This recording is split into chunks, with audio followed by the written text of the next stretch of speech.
Hey everybody, I'm here with my buddy John Popielarczyk, JP we call him. He's the only guy in the world that has a harder name to spell than I do.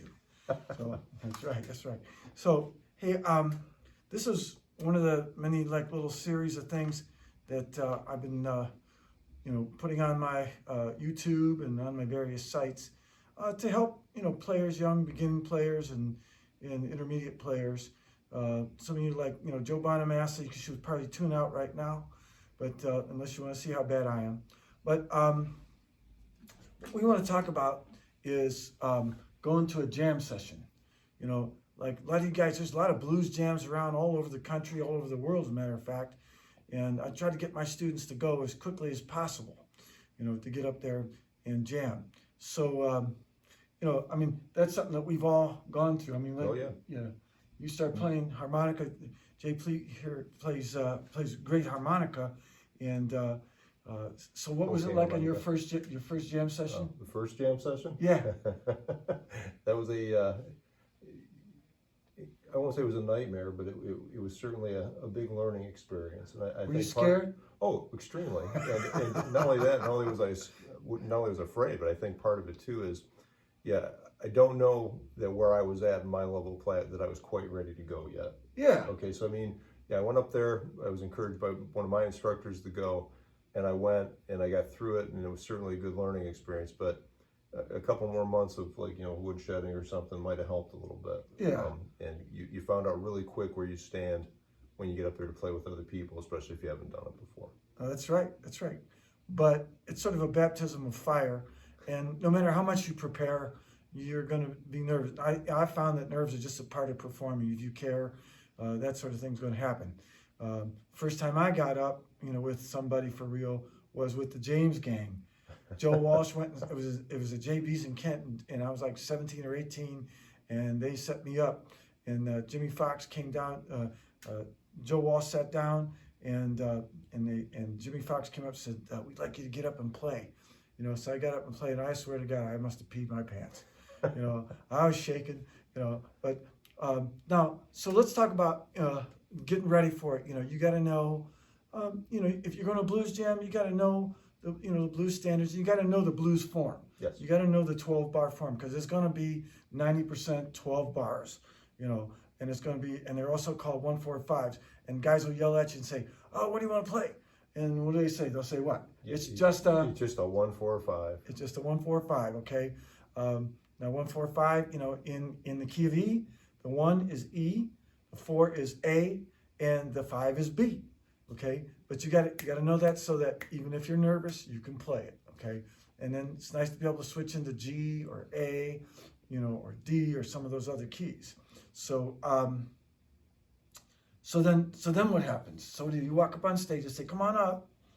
Well, one thing I'd like to point out is if you're a harmonica player, all those keys that Tom was just talking about, you got to make sure that you have the right harps to play in those particular keys.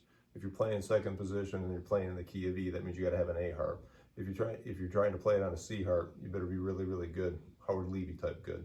So just make sure that you have the right equipment as well as the capability and the understanding of the format. And don't freaking ask the guitar player, because I have no idea what they're doing. Well, when you ask, just ask what key they're in. Don't ask them what key you should be. That's called the concert key, okay? That's the actual key that the piano's in, that the guitar's in, okay? Then they've got their relationship, right, depending on what position that makes their harmonica sounds bluesy or major or minor. Anyways, so all right, so we get up on stage, we're all looking at each other, and when you go up on stage, you have a few things in mind, but they say, "Hey, let's play Further On Up the Road." Okay, Further On Up the Road. It's just a 1-4-5. Okay, good, right? And the next question is, what key is it in? What key is it in? Very good. So John knows the drill. So I got that one. So, okay, so we're going to say, they're going to say G or A or whatever, and you can, once you know 1-4-5, you can move it anywhere you want to move it, okay? So, here we go. You got a harp for G, John? I do. Okay. I do. And just out of curiosity, which concert key is that? What concert key? Yeah, well, I'm in G. You're then we'll play second position in the key of C. You have a C harp. Correct. Okay, how cool. Okay, so we're gonna do just a little bit of this and let John take off. So.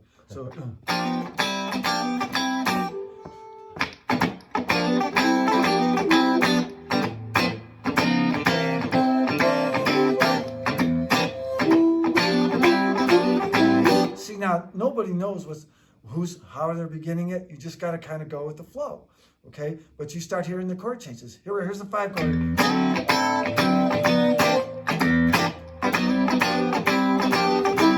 Further on up the road, someone's gonna hurt you like you hurt me. Further on up the road, they're gonna hurt you like you hurt me. Further on up the road, hey, you just wait and see. Go, JP.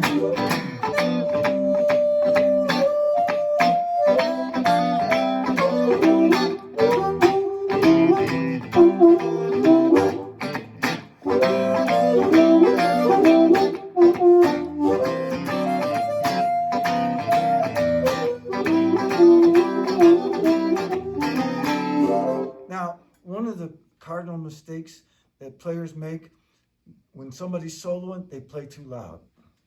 And they're not listening, and getting in the groove. And, sometimes you're nervous, but just remember, there has to be a balance. There's sort of an etiquette. So that's one of them. Another one is don't play 18 choruses, okay? Play your 2 choruses, maybe 3. If you're smoking, rip-roaring hot, and everybody's screaming and standing ovation, yeah, you can go ahead. Standard jam etiquette would be 2. Yeah, it would be about 2. Yeah. It would be about 2. So, okay. So let's play a little bit more, and we'll kiss off this segment. Okay. There we go. 1, 2, 3, go, John.